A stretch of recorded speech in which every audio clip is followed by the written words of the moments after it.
तुम्ही ऐकलेत का? हा बालक भगवान शंकराची पूजा करतो. अन पूजा पण कशी, जणू मोठमोठ्यांना लाजवील अशी.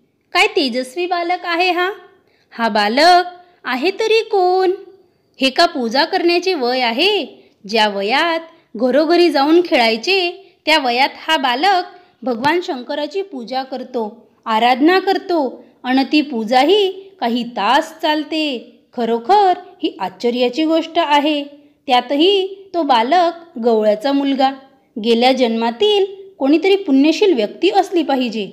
गावातील लोक जमून वर वर्णन केल्याप्रमाणे त्या गोप बालकाचे कौतुक करीत होते. त्याच्या भगवत भक्तीचे वर्णन करीत होते. विहिरीवर पाणी भरणाऱ्यांमध्येही अलीकडे हा गोप बालकच कौतुकाचा व चर्चेचा विषय होता. त्या गोप बालकाच्या आईचा आनंद काय वर्णावा. आपला मुलगा लहानपणापासूनच प्रभुभक्तीकडे वळलेला आहे याबद्दल तिच्या मातृहृदयाला अभिमान वाटत होता. आपल्या प्रसव वेदनांचे सार्थक झाले आहे असेही तिच्या मनाला वाटत होते. हजारो वर्षापूर्वीची घटना आहे. लोक सुखी व सात्विक होते. त्यांनी भोगवादी विचारसरणीला आपल्या जीवनात स्थान दिले नव्हते. भोगवादी विचारसरणी म्हणजे खा प्या आणि मजा करा अशा वृत्तीची लोक. ही वृत्ती लोकांमध्ये पूर्णपणे रुजलेली नव्हती आणि त्यामुळेच ग्रामवासी त्या बालकाच्या सत्प्रवृत्तीचे व प्रभुभक्तीचे गुणगान करीत होते. त्या गोपपुत्राचे नाव होते श्रीकर. परंतु मानव समाज एक विलक्षण वस्तू आहे. प्रारंभी श्रीकरची प्रभुभक्ती अन शिवपूजा लोककौतुकाचा विषय झाली होती. पण आता श्रीकर मोठा झाला होता. बोबड्या बोलाऐवजी तो आता स्पष्ट बोलू लागला होता. त्याच्या आईने त्याला एक दिवस बोलावले व सांगितले, श्रीकर, तू आता मोठा झाला आहेस. तू आता भगवान भगवान असं कुठंपर्यंत म्हणत बसणार? तुला आता शाळेत जायला हवे. वडिलांनीही त्याच्या या वर्तनात विकृती आहे असे वाटू लागले. गावातील लोक त्याला ढोंगी भक्त म्हणू लागले.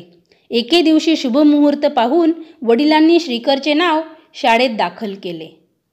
प्रभुभक्तीत दंग झालेले श्रीकरचे मन शाळेत मात्र रमत नव्हते. त्याला तिथे भगवान दिसत नव्हता. चिद्घन स्वरूप भगवान शंकराला शाळेत स्थान नाही हे पाहून तो बेचैन होत असे. शिक्षकांना वाटले, हा मुलगा अध्ययन करणे कठीण दिसते. हा मठ्ठ बुद्धीचा दिसतो. याचे मन चंचल आहे. याचे अभ्यासात लक्षण दिसत नाही. दुसरे सहाध्यायी अभ्यासात पुष्कळच पुढे गेले. परंतु श्रीकर सुरुवातीला जिथे होता तिथेच अजूनही आहे. आईबापांनी तो सुधारावा म्हणून खूपच खटपट केली, पण त्यांना यश आले नाही. एके दिवशी त्याची आई फारच रागवली. जोरात तिने त्याला एक चपट मारली व म्हणाली, पुरे कर तुझे चाडे. संपूर्ण दिवसभर भगवान भगवान म्हणत बसतोस व अभ्यास मुळीच करीत नाहीस. अशा तऱ्हेने तू संपूर्ण जीवन फुकट घालणार आहेस काय? तुला हा नंदीपती का खायला घालणार आहे वय? पूजा, प्रभुभक्ती या सर्वांची गरज आहे. त्या गोष्टी झाल्याच पाहिजे, पण त्यालाही काही मर्यादा आहे की नाही? आम्ही सुद्धा प्रभुभक्ती नाही का करीत? तुझे हे वडीलही शिवभक्त आहेत.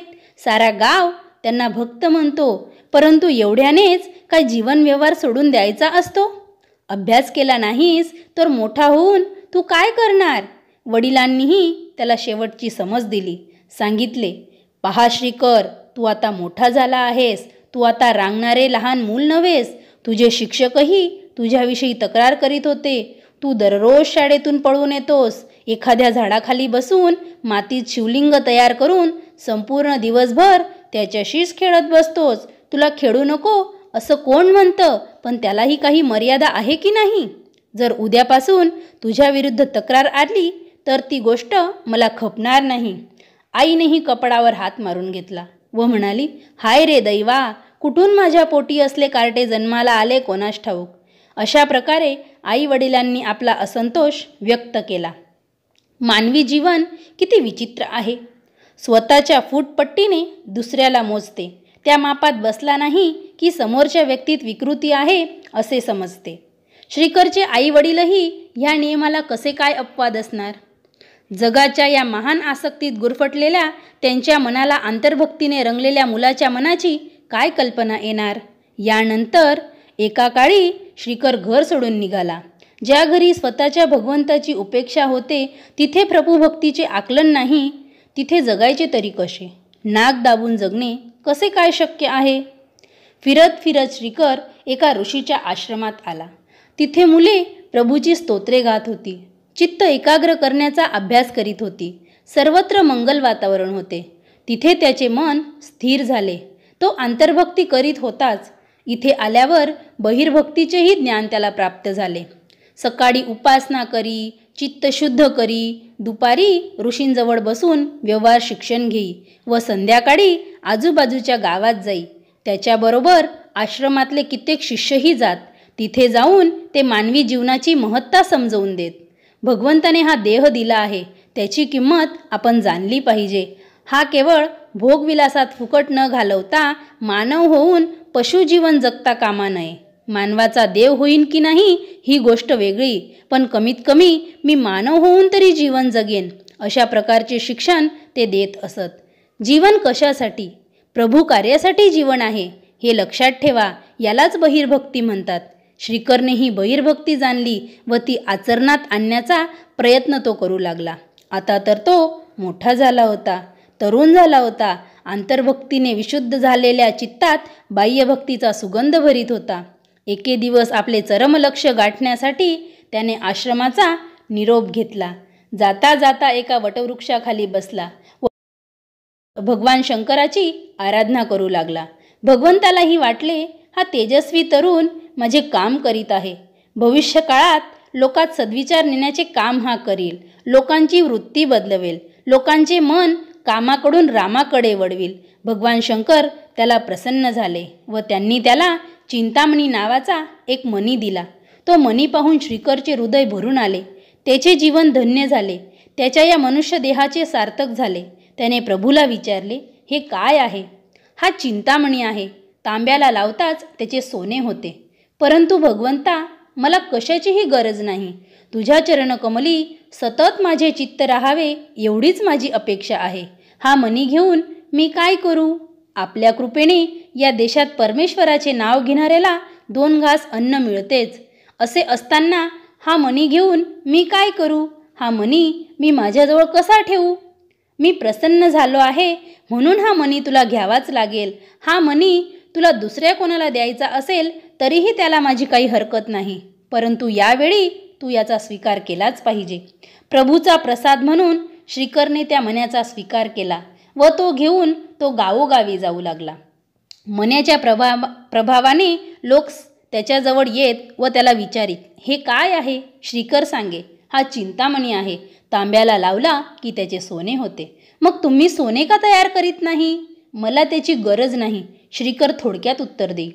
मग तुम्ही तो आपल्याजवळ का ठेवता? श्रीकर बोले, मी अशा प्रकारचा भिकाऱ्याला शोधत आहे की जो या जगात सर्वात मोठा भिकारी असेल. मी त्याला हा मणी देणार आहे. ज्या क्षणी अशा प्रकारचा भिकारी मला मिळेल त्याच क्षणी हा मणी मी त्याला देणार आहे. प्रभूचे गुणगान करीत लोकांना सद्वृत्तीकडे वळण्याची प्रेरणा देत श्रीकर एका गावात आला. एका प्रशस्त हवेलीजवळ येऊन उभा राहिला. मणिभद्र नावाच्या नगरशेठची ती हवेली होती. बाहेर शेठजींची वाट पाहत बरेच लोक बसली होती. आत खुशामत करणाऱ्या लोकांबरोबर गप्पा सुरू होत्या. खाण्यापिण्याची धमाल चालू होती. आपल्या दाराशी अशा प्रकारचा एक प्रतापी व तेजस्वी तरुण आलेला पाहून शेठजीची पत्नी बाहेर आली व तिने आदराने मस्तक नम्र केले व विचारले, आपले कोणापाशी काम आहे? श्रीकर म्हणाला, मला दुसरे काहीही नको. मला आपल्या पतीला भेटायचे आहे. या भाग्यशाली व्यक्तीचे दर्शन घ्यायचे अशी माझी इच्छा आहे. पण आपण कोण? शेठजीच्या पत्नीने विचारले. मी गवळ्याचा मुलगा श्रीकर आहे. श्रीकर म्हणाला, आपल्या पतिराजांचा स्वभाव कसा आहे हे तिला पूर्णपणे माहीत होते. हा तरुण मनुष्य जर आत गेला तर शेठजींच्या मैफिलीत निष्कारण विक्षेप येईल व शेठजी काहीतरी उलटे-सुलटे बोलतील. यापेक्षा याला जे काही हवे असेल ते आपणच द्यावे. पत्नीने विचारले, आपल्याला काय हवे मला सांगा, म्हणजे मी आपली इच्छा पूर्ण करीन. श्रीकर म्हणाला, मला काहीही नको. मला फक्त त्या महान वैभवशाली भाग्यशाली पुरुषाचे दर्शन घ्यायचे आहे. श्रीकर आत गेला. खुशामत करणाऱ्या लोकांनी मणिभद्र वेढला गेला होता. मणिभद्राने त्याला पाहिले व विचारले, आपण कोण? इथे कशासाठी आलात? श्रीकरने शांतपणे उत्तर दिले, मी आपले दर्शन घेण्यासाठी आलो आहे. मला मोठी उत्सुकता आहे की आपण केवढे तप केले असेल ज्यामुळे प्रभूने आपल्याला एवढे भव्य वैभव दिले. शुचिना श्रीमता गेहे योग भ्रष्टोभिजायते. परंतु शेठजी, ज्या भगवंताने एवढी संपत्ती दिली त्याचे कधी स्मरण करता काय? कधी प्रभूच्या विचारांचे चिंतन करता काय? पंधरवाड्यातून एक दिवस तरी त्याचे विचार घरोघरी पोचवण्याचा प्रयत्न करता काय? मूर्खा, आमच्या शेठजीला वेळच कुठे आहे भगवंताचे नाव घ्यायला? रिकाम पण मिळाले पाहिजे ना, एका खुशामत करणाऱ्या व्यक्तीने जबाब दिला. या बिचाऱ्या शेठजींना या देशात आपल्या किती पेढ्या आहेत हे सुद्धा माहीत नाही. त्या सर्व पेढ्यांचा कारभार किंवा व्यवस्था पाहायची की भगवान भगवान करीत तुमच्यासारखे लंगोटी लावून फिरायचे? दुसऱ्याने टोमणा मारला. तुझे नाव श्रीकर आहे का? होय. तुला काय हवे ते सांग. पैसा हवा असेल तर 100-200 रुपये घेऊन जा आणि आला त्या वाटेने निघून जा. विनाकारण आमची खोटी करू नकोस, शेठजी म्हणाले. शेठजी, आपण म्हणता ते अगदी खरे आहे, पण मला काहीही नको. आपल्यासारख्या महापुरुषाचे दर्शन झाले हीच महत्त्वाची गोष्ट घडली. यापेक्षा मला दुसरे काहीही नको, असे म्हणून श्रीकरने चिंतामणी शेठजींच्या पुढे केला. अतिशय प्रकाशमान मणी पाहून शेठजींनी विचारले, हे काय? हा अमूल्य चिंतामणी आहे. याचा तांब्याला स्पर्श होताच त्याचे सोने होते. अशा प्रकारचा याचा चमत्कार आहे आणि जो सर्वात श्रेष्ठ भिकारी असेल त्याला हा द्यायचा आहे. श्रीकराने स्पष्टीकरण केले. शेठजी आणि भिकारी काय? हा मूर्ख बोलतो तरी काय? सर्व एकदम ओरडले. यात विशेष वाटण्यासारखे काहीही नाही. या जगात तुमच्यापेक्षा दुसरा भिकारी कोण असणार? शेठजी, जरा विचार करा. ज्या भगवंताने तुम्हाला 1000 हातांनी दिले आहे त्याचे स्मरण करायला तुम्हाला वेळच नाही. त्याचे नाव, त्याचे विचार घरोघरी न्यायला तुम्हाला फुरसत नाही. असे असूनही तो तुम्हाला देतोच आहे. गेल्या जन्मातील आपण योगी असाल म्हणून या जन्मात तुम्हाला वैभव, कीर्ती हे सर्व प्राप्त झाले आहे. परंतु या जन्मात आपण काय केलेत? शेठजी, आपण जरा विचार करा, म्हणजे तुम्हाला सहज समजेल की तुम्ही अद्यापी भिकारीच आहात. या जन्मातले तुमचे कोणते वैभव आहे जरा दाखवाल का? असे म्हणून मणी तिथे ठेवून श्रीकर निघून गेला. शेठजी व त्याची खुशामत करणारे हे सर्व ऐकत होते. त्यांना या प्रसंगाच्या आश्चर्याने धक्काच बसला. श्रीकर जाता क्षणी ते भानावर आले. शेठजींना वाटले श्रीकर जे सांगत होता ते सत्य होते. त्याने मला झोपेतून जागृत केले आहे. त्यांनी मनोमन श्रीकरला प्रणाम केला. तो अपूर्व मणी घेऊन मणिभद्र राज दरबारात गेला. स्वतःजवळ अशा प्रकारचा मणी ठेवणे ही जोखीमदारीची गोष्ट होती. राजाला मण्याची वार्ता कळली तर काय होईल? राजा त्याला कैदेतच ठेवील. मणिभद्राने चंद्रसेन महाराजांना तो मणी दिला व त्याला सर्व हकीकत सांगितली. राजाला वाटले ज्याला अशा प्रकारचा अद्भुत मणी मिळूनही त्याची किंमत वाटत नाही तो तरुण नक्कीच मूर्ख असला पाहिजे किंवा तो स्थितप्रज्ञ तरी असला पाहिजे. चंद्रसेन व मणिभद्र दोघेही श्रीकरला शोधण्यासाठी निघाले.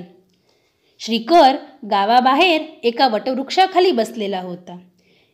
खेडेगावातील लोकांबरोबर आनंदाने गप्पागोष्टी करीत होता. मानवी जीवनाची सार्थकता कशात आहे हे तो समजवून देण्याचा प्रयत्न करीत होता. मानवाच्या खऱ्या वैभवाची त्यांना कल्पना देत होता. राजाला पाहताच सर्व लोक एकदम घाबरले व उभे राहिले.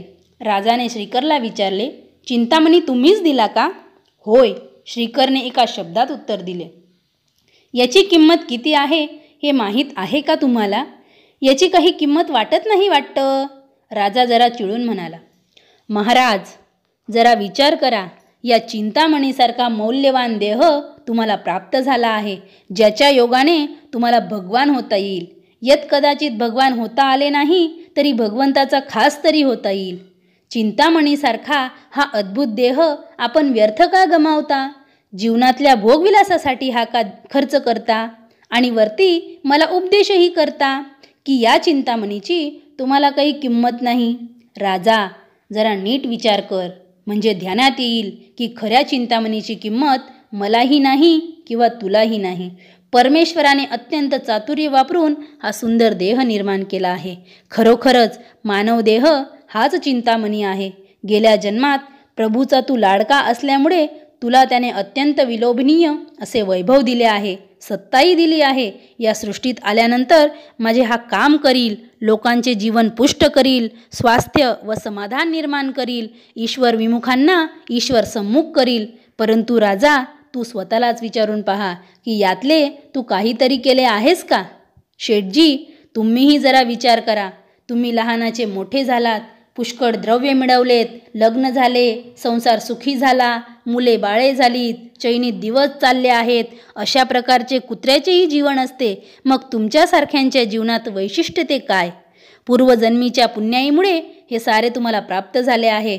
पण या जन्मात काय केलेत? मानव देहाचे भांडवल घेऊन या जगात आलात. हा चिंतामणी भगवंताने तुम्हाला दिला, पण त्याचा काय उपयोग केलात? तुम्ही अशा प्रकारचा हा चिंतामणी खर्च करून मला उपदेश करायला प्रवृत्त झाला आहात. राजा सुज्ञ होता.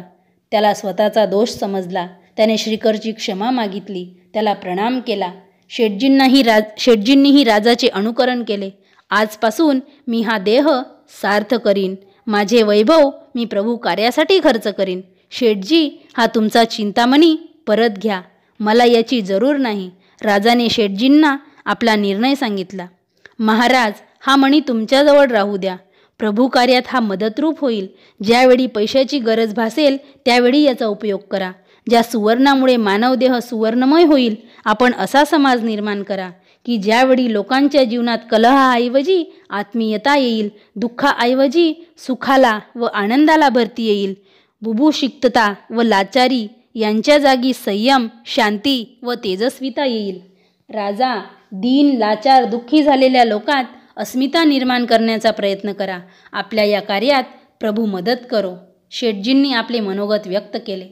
थोड्याच काळात चंद्रसेनाने आपल्या प्रजेला तेजस्वी व सुखी केली, कर्तव्यनिष्ठ व सुसंस्कृत केली. परंतु शेजारी असलेल्या मत्सरी राजांना चंद्रसेनाचा हा उत्कर्ष सहन झाला नाही. त्यांना वाटले, राजा चंद्रसेनाची प्रजा एकाएकी सुखी कशी झाली? अनादि काळापासून कलहाची दुसऱ्याचा उत्कर्ष सर्व लोक सुखी व आनंदी दिसत आहेत, अलौकिक जीवन जगत आहेत. स्वतः शिरांनी सांगितले व दुसऱ्याने गरीबच. राजाला एका गवळ्यापासून चिंतामणी नावाच्या चंद्रसेन राजा झाली आहे. त्यामुळे त्याचे वैभव वाढले आहे. शेजारच्या राजांनी त्याच्यावर चढाई केली. श्रीकरने चंद्रसेनाच्या प्रजेची संपूर्ण तयारी केली. मानवी जीवनाचे साफल्य कशात आहे हे समजवून दिले. ऋषी व संत यांच्यासाठी लोकांच्या मनात आदरभाव निर्माण केला. लोकांचा ईश्वरावरील विश्वास दृढ केला.